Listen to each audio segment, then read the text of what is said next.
बिस्मिल्लाहिर्रहमानिर्रहीम। Chapter number 13 sorry, उसका lecture number 3। हाँ जी, ये इनवर्स ट्रिग्नोमेट्रिक फंक्शंस के हवाले से जो अभी पिछले लेक्चर में बात हुई थी कि हम इनको वाया ट्राइंगल्स या वाया फार्मूला दोनों तरीक़ों से डील कर सकते हैं। तो अब वही कोशिश है दोनों तरीके ही आपकी समझ में आते जाएं, क्योंकि कुछ बच्चे किसी तरीके से इजी फील करते हैं, कुछ बच्चे किसी तरीके से इजी फील करते हैं। दोनों प्रोसीजर्स जो हैं वो आपको प्रैक्टिस करवाई जा रही है। हाँ जी, पिछले लेक्चर की तरह हमें कहा गया ये 13.2 एक्सरसाइज शुरू हो चुकी है, 13.1 हम क्लोज कर चुके हैं। तो 13.2 का ये क्वेश्चन नंबर 3 है, प्रूव दिस। हाँ जी, लेफ्ट हैंड साइड पर अब आपके पास ये स्टेटमेंट है, तो आप इस इनवर्स वाले हिस्से को सपोज कर सकते हैं, लेट दिस बी अल्फा। उसके बाद ये tan आपका ये इतना हिस्सा दूसरी तरफ शिफ्ट हुआ तो वो tan अल्फा बन गया। और अब जो रूटीन चलती है ट्रायंगल वाली, ये हो गया आपका परपेंडिकुलर, ये हो गया आपका बेस। इस तरह से परपेंडिकुलर ओवर बेस, ये 90 के सामने हाइपोटेन्यूज, तो परपेंडिकुलर हो गया 2, बेस हो गया आपके पास 3। और अब यूजिंग पाइथागोरस थ्योरम, हाइपोटेन्यूज के लिए perpendicular square plus base square equal to hypotenuse square. तो यहाँ से ये 4 + 9 इक्वल टू दिस, या फिर ये 4 और 9 मिलके हो गए 13, और राइट साइड पे h स्क्वायर। तो दोनों तरफ रूट जब लिया गया, इस साइड पे h रह गया, इस साइड पर 13 का रूट आ चुका। प्लस माइनस रूटीन में पहले भी बताया जा चुका, it's one of the lengths of the triangle. तो लेंथ किसी ट्रायंगल की, साइड किसी ट्रायंगल की नेगेटिव नहीं होती, so we have only positive sign. उसके बाद ट्रायंगल को देखते हुए हमें साइन चाहिए और कॉस चाहिए। ये जब भी डबल वाला ऑप्शन आता है ना, 2 वाले के मुताबिक जिस जगह भी काम करना हो, तो वहां हमें साइन कॉस दोनों की जरूरत होती है। अब साइन अल्फा उस ट्रायंगल से क्या आएगा, परपेंडिकुलर ओवर हाइपोटेन्यूज। इस वक्त हाइपोटेन्यूज की वैल्यू आपके पास ये आ चुकी, सो परपेंडिकुलर ओवर हाइपोटेन्यूज 2/13 का रूट, cos अल्फा होगा बेस ओवर हाइपोटेन्यूज 3/दिस। जब ये दोनों आ चुके, अब ये डबल एंगल को 2 को देखते हुए, क्योंकि हमने साइन वाला प्रूव करना है, साइन वाला, इसलिए साइन ऑफ 2 अल्फा। जो पहला ये डबल वाला सेटअप था उसमें भी 2 ही था, और साइन कॉस दोनों की कीमत हल की गई थी। साइन ऑफ 2 अल्फा, ये साइन का डबल एंगल फार्मूला का तरीका होता है, ये 2 बाहर निकाल दिया जाता है, जो कुछ बाकी बचता है वो साइन और कॉस दोनों के साथ लिखा जाता है। साइन के साथ भी वो अल्फा लिख दिया और कॉस के साथ भी लिख दिया। इन दोनों की हमें जरूरत थी, इसलिए वो ऊपर कैलकुलेट कर लिए, दोनों वैल्यूज उठा के यहाँ यूज की। अब 2 2 4, 3 12, नीचे जो 13 और 13 है, इस तरह से वो दोनों एक रूट में आ चुके इस स्टाइल से, जो कि मिलके 13 रह गए। सो 12/13। अब sine of 2 alpha equal to 12/13। यहां से साइन को उधर शिफ्ट किया, जब साइन को इधर शिफ्ट किया तो इस साइड पे आके ये बन गया साइन ऑफ इनवर्स, इधर रह गया 2 अल्फा। तो इस अल्फा की वैल्यू यहां से फ्रॉम 1, अल्फा की वो वैल्यू उठा के ये वाली, सॉरी, ये जो अल्फा स्टार्ट में रखा गया था उसकी कीमत उठा के ये एज इट इज पुट कर दिए। 2 तो उसी तरह से बाहर है, ये वाला 2, अल्फा की जगह ये कीमत, राइट साइड पर वो बना बनाया सॉल्यूशन है। सो दैट्स इट, ये एक ट्रायंगल का यूज करके समझा दिया। अब जरा आप नोट कर सकते हैं फ्रॉम हियर, ये कुछ फार्मूला का यूज से क्वेश्चन नंबर 14 है, उसी जगह पे साइन ऑफ दिस। अब देखिए यहाँ भी डबल एंगल के साथ है, तो डबल वाले के मुताबिक साइन और कॉस दोनों की कीमतें चाहिए होंगी।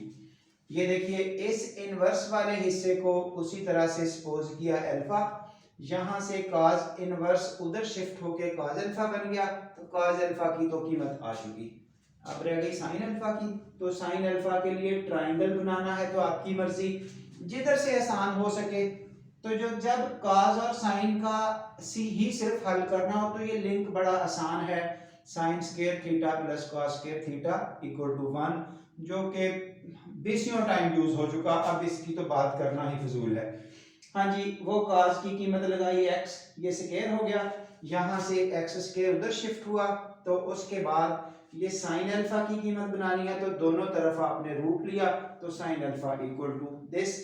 अब आपको ये cos मिल गया, ये आपको sin मिल गया, और फाइनली sin 2 अल्फा, वही जैसे ऊपर बताया 2 sin alpha cos alpha, sin alpha की कीमत ये, cos अल्फा की ये, दोनों पुट की गई, और फाइनली राइट साइड आपको वो नजर आ रही है जो हम बनाना चाहते हैं। लेफ्ट साइड पे क्या है, वही उस ओरिजिनल से ये अल्फा की कीमत ये उठा के लगा दी है, ये देखिए, और अब इस स्टाइल से क्वेश्चन लिखा हुआ है, इसलिए इस अल्फा की जगह वो cos इनवर्स x ये वाला लगाया गया जो ये सपोज किया गया है, और अब उसकी ब्रैकेट उस स्टाइल से बना दी है। One more question number 19 10 of this. हाँ जी, अब तमाम बच्चे इस चीज की अंडरस्टैंडिंग ले सकते हैं कि क्या पुट करना है। Note this step, sine inverse वाला हिस्सा, कोई भी इनवर्स वाला पोर्शन हमने अल्फा रख लिया, यहां से साइन उधर शिफ्ट किया तो वो साइन बन गया, साइन की कीमत आ गई, उसके बाद कॉस बनाना है क्योंकि tan बनाने के लिए साइन ओवर कॉस चाहिए, दोनों आने होंगे, तो साइन आ चुका। जब कॉस बनाना है तो ट्राइंगल बनाई जा सकती है, लेकिन जब साइन कॉस को ही इंटरचेंज करना हो तो very easy step, sine square theta plus cos square theta equal to 1, theta alpha जो भी लिखना है। तो अब साइन की कीमत अवेलेबल है, ये वो लगाई, कॉस स्क्वायर अल्फा, ये x उधर शिफ्ट हो गया, यहां से क्या किया गया, इधर भी स्क्वायर रूट इधर भी स्क्वायर रूट, जब लेफ्ट साइड पे स्क्वायर रूट अप्लाई किया, ये देखिए ना इस स्टाइल से यूं आपका रूट आ जाएगा, इधर यूं रूट आ जाएगा, इधर रूट और स्क्वायर खत्म होके cos रह गया, इधर वो रूट लिखा लिखाया मिल गया, तो आपको साइन भी मिल गया, ये cos मिल गया। अब tan का आंसर चाहिए, इसलिए tan अल्फा होता है sin ओवर cos, ऊपर sin की कीमत लगा दी, ये नीचे cos की कीमत लगा दी, ये। अब इस अल्फा की जगह क्या लगाया गया, ये जो शुरू में सपोज किया गया है, इस अल्फा की जगह, तो tan of this equal to, ये इसका सॉल्यूशन है, दैट्स इट। हाँ जी, ये कुछ 17 और 18 दो क्वेश्चंस मजीद देखिए। Show that sine inverse of minus x equal to minus sine inverse of x. अब आप थोड़ा सा अंदाजा लगा सकते हैं तमाम बच्चे कि these are all short questions, long आता है तो दी बेस्ट, आना जरूर है लॉन्ग एक पार्ट 13 चैप्टर में से, टोटल 4 लेक्चर हैं, जिनके 3 हो चुके, एक और रह गया, इसमें से आप खुद ही ऑब्जर्वेशन ले सकते हैं कि कौन सा क्वेश्चन लॉन्ग आएगा, बाकी देखने को सब शॉर्ट्स लगते हैं। एमसीक्यू शॉर्ट्स सब अवेलेबल हैं, इन्हीं में से कोई एक आध लॉन्ग होगा। हाँ जी, sine inverse of this, suppose किसको करना है, हस्बे मामूल इनवर्स वाली साइड को, तो ये आपने सपोज कर लिया, इक्वल टू अल्फा, ये साइन उधर शिफ्ट होके साइन बन गया। कितनी दफा ये बात हो चुकी है कि जब ये साइन उधर जाएगा इनवर्स खत्म होके इंटरचेंज हो जाती है। ये देखिए, अगर कहीं ऐसे हो sine of x equal to alpha, ये साइन उधर शिफ्ट करेंगे तो इधर आके साइन इनवर्स बन जाएगा, अगर ये इनवर्स वाला हिस्सा इधर आएगा तो इधर आके ये साइन बन जाएगा, यानी कि दोनों इंटरचेंज हो रहे हैं। इनवर्स दूसरी साइड पर जब जाता है खत्म हो जाता है, अगर सिंपल दूसरी साइड पे जाता है तो इनवर्स बन जाता है। ये कितनी जगह ऐसा हो चुका है, साइन उधर जाके सिंपल बन गया, ये माइनस का सिंबल भी उधर शिफ्ट कर दिया, x की वैल्यू बना ली गई। उसके बाद ये हमें सिंपल फंक्शन में पता है, जो 9th 10th चैप्टर में बारहा यूज हुआ कि साइन के आगे से नेगेटिव साइन बाहर निकलता है, tan के आगे से भी बाहर निकलता है, cos का खत्म हो जाता है। ठीक है, ये बातें काफी दफा हुई, तो वही सिंपल फंक्शन लिखा कि साइन के आगे अगर नेगेटिव साइन होता है तो वो बाहर निकलता है, एंगल पॉजिटिव हो जाता है।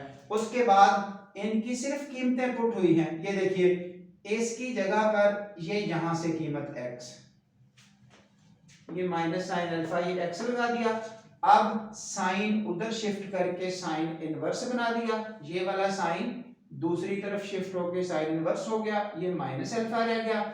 ये माइनस का सिंबल भी उधर शिफ्ट कर दें, ये माइनस का सिंबल भी उधर शिफ्ट कर दिया, अल्फा क्लियर हो गया। तो अल्फा की जगह वो कीमत लगा दी जो स्टार्ट में सपोज की जाती है शुरू में 1 से, तो वो फ्रॉम 1 वो कीमत लगाई, दैट्स इट, यही हम बताना चाहते थे।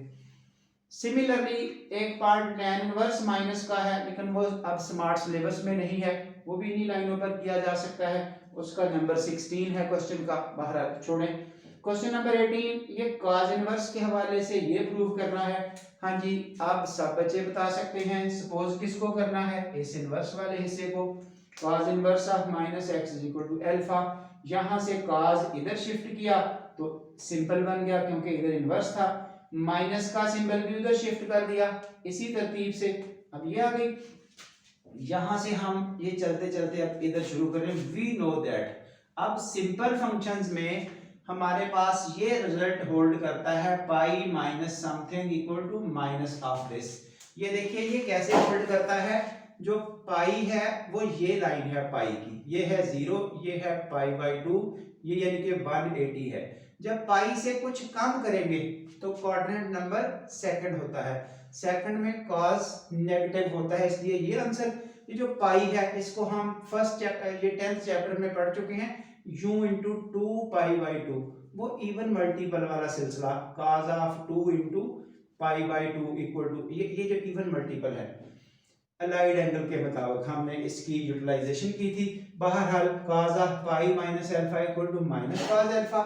अब ये इसकी जगह यही कीमत, ये देखिए x, उसके बाद cos को इधर शिफ्ट कर दिया, इधर सिंपल था इधर इनवर्स बन गया, तो उसके बाद इस अल्फा की कीमत उठा के यहां से लगाई जाती है, वो लगा दी गई। और अब ये जो स्टेरिक इक्वेशन है ये हमारा काम कंप्लीट हो चुका है, लेकिन एक बात है कि वो रीअरेंज करके उस तरह का आंसर बनाना है, इसको इधर शिफ्ट करना है, इस हिस्से को इधर शिफ्ट करना है। तो ये देखें पहले इसको इधर शिफ्ट किया, माइनस बन गया, इधर 0।